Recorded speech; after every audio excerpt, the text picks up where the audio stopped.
సాధన గారు AML KYC ఈ మధ్య వింటున్నాము. అసలు అంటే ఏంటి? కొంచెం డీటెయిల్డ్‌గా చెప్పండి. ఓకే. ఏఎంఎల్ కేవైసీ అంటే anti money laundering and KYC అంటే నో యువర్ కస్టమర్. ఫస్ట్ మనం ఏఎంఎల్ గురించి మాట్లాడుకున్నట్టయితే ఇది day to day crime based ఉంటుందన్నమాట. టెక్నికల్గా చెప్పాలంటే ఇది ప్రొసీడ్స్ ఆఫ్ క్రైమ్. మళ్ళీ ప్రొసీడ్స్ ఆఫ్ క్రైమ్ అంటే ఏంటి?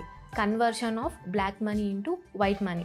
ఈ బ్లాక్ మనీ డెఫినేషన్ ఏంటి అంటే, బ్లాక్ మనీ అంటే ఏంటి అంటే, మనకి ఎవరైతే క్రైమ్ చేస్తారో ఇల్లీగల్గా మనీ రిసీవ్ చేసుకుంటే దాన్ని బ్లాక్ మనీ అంటారు. ఓకే.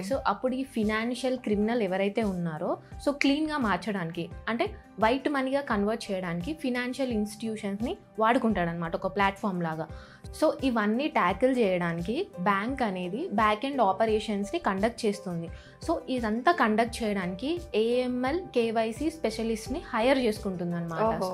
మళ్ళీ మనకి ఇక్కడ బిజినెస్ ఎక్కడి నుంచి వస్తుందంటే యూఎస్, యూకే, కెనడా నుంచి వస్తుంది అనమాట. ఏంటంటే థర్డ్ పార్టీ కంపెనీస్ తీసుకొని హైర్ చేసుకుంటాయి ఈ ఏఎంఎల్ కేవైసీ అనలిస్ట్లని.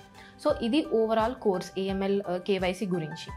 సాధన గారు, దీని ట్రైనింగ్కి ఎంత టైం పడుతుంది? ఆపర్చునిటీస్ ఎలా ఉంటాయి?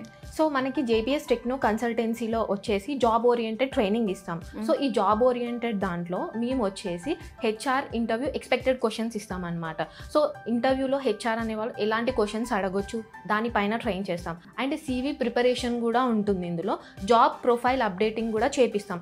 మళ్ళీ జాబ్ ప్రొఫైల్ అప్డేటింగ్ ఎలా ఉంటుందంటే, మనకి వేరియస్ ప్లాట్ఫామ్స్ లైక్ నౌకరీ కానీ లింక్డ్ఇన్లో కానీ అప్డేటెడ్గా ఎలా చేయాలి ప్రొఫైల్ అనేది, మాతో ఉన్న టైఅప్ కంపెనీస్కి కూడా మేము ఇంటర్వ్యూస్ అనేది షెడ్యూల్ చేస్తూ ఉంటాం అనమాట ఇక్కడ.